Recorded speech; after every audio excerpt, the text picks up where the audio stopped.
चलिए अब हम बात करने जा रहे हैं एग्रीगेट सप्लाई की, कि एग्रीगेट सप्लाई क्या होता है।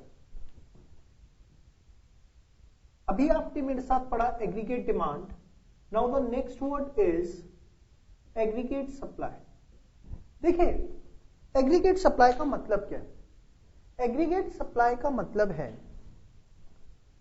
Money value of goods and services which all the producers of the economy are planning to produce।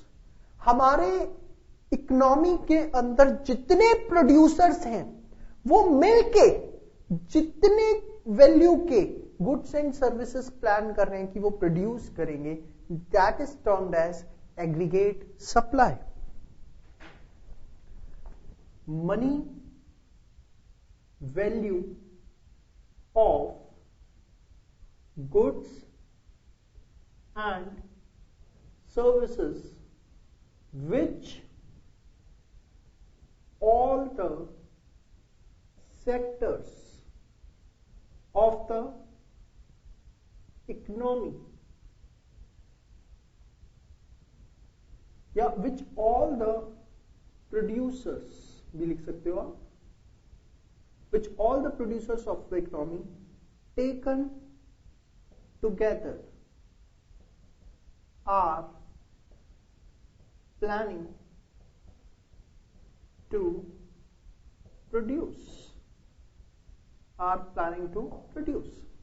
हमारे देश में जितने भी प्रोड्यूसर्स हैं वो मिलके जितने के गुड्स एंड सर्विसेज प्लान कर रहे हैं कि वो उतने का प्रोडक्शन करेंगे, that is what called as aggregate supply.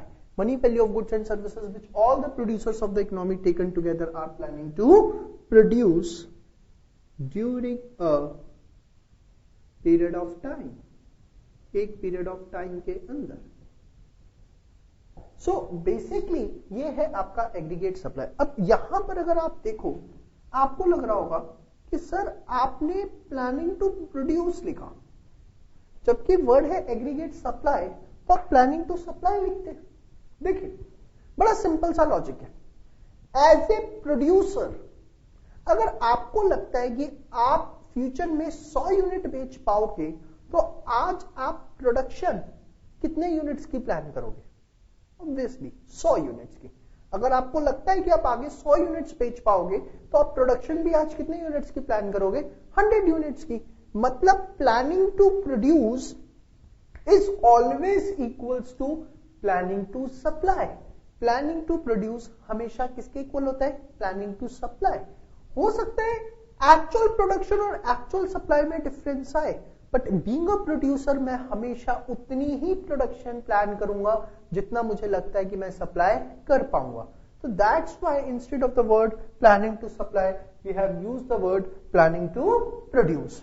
So it's a money value of goods and services which all the producers of the economy taken together are planning to produce during a period of time।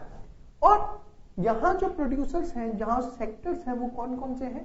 Primary, secondary and tertiary. चलिए अब main point, जो आपका aggregate supply है वो आपका equal होता है national income के।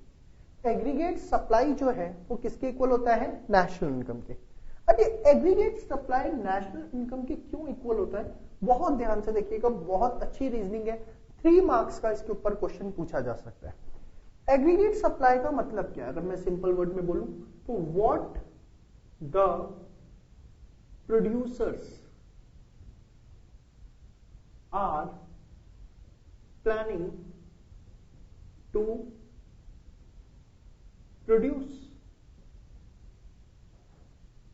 अगर आप बात करो एग्रीगेट सप्लाई की तो इसका मतलब क्या है? What the producers are planning to produce, मतलब कितना वो प्रोडक्शन प्लान कर रहे हैं। It means producers are planning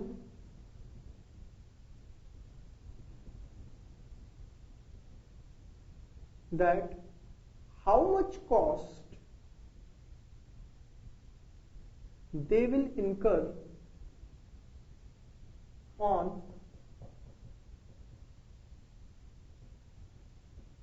production.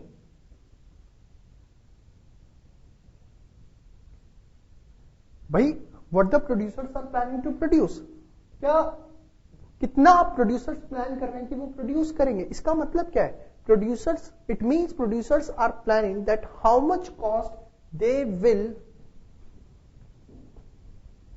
incur on production, कितनी कॉस्ट वो इनकर करेंगे किसके ऊपर? प्रोडक्शन के ऊपर। फैक्टर कॉस्ट इंक्लूड्स, अब कॉस्ट में आता क्या क्या है? Rent, wages, interest and profits. Factor cost में हमारे पास क्या क्या आता है? Rent, wages, interest and profits. And हमें पता है sum of rent, wages, interest and profits is equal to national income. इनका जो सम है वो किसके इक्वल होता है? हमारा नेशनल इनकम के। तो we can say that aggregate supply is always equals to national income। aggregate supply जो है वो किसके इक्वल है? national income के। क्यों? aggregate supply simply means what the producers are planning to produce। what the producers are planning to produce, वो कितनी production plan कर रहे हैं, मतलब कि वो कितनी कॉस्ट इनकर करेंगे प्रोडक्शन करने में। कॉस्ट इनकर करेंगे, कॉस्ट मतलब फैक्टर कॉस्ट, फैक्टर कॉस्ट मतलब rent, wages, interest and profit, और इन सब का जो सम है वो हम क्या कहते हैं? उसको नेशनल इनकम। तो aggregate supply is always equals to national income. Very very important question. अच्छा, अब एक और चीज देखिए, जो इनकम होती है, इनकम को हम वाई से रिप्रेजेंट करते हैं, या तो वो कंज्यूम होती है या वो सेव होती है। जो इनकम होती है या तो वो कंज्यूम होती है या क्या होती है? सेव। तो मतलब कैन आई से कि एग्रीगेट सप्लाई के दो कंपोनेंट्स हैं, one is consumption, second is savings. क्योंकि national income is aggregate supply, income या तो कंज्यूम होती है या सेव। तो एग्रीगेट सप्लाई के भी दो कंपोनेंट्स हुए, one is consumption and another is savings. तो अभी तक हम यहां तक दो टर्म्स बहुत अच्छे से समझ चुके हैं। The first one is aggregate demand, the second one is aggregate supply.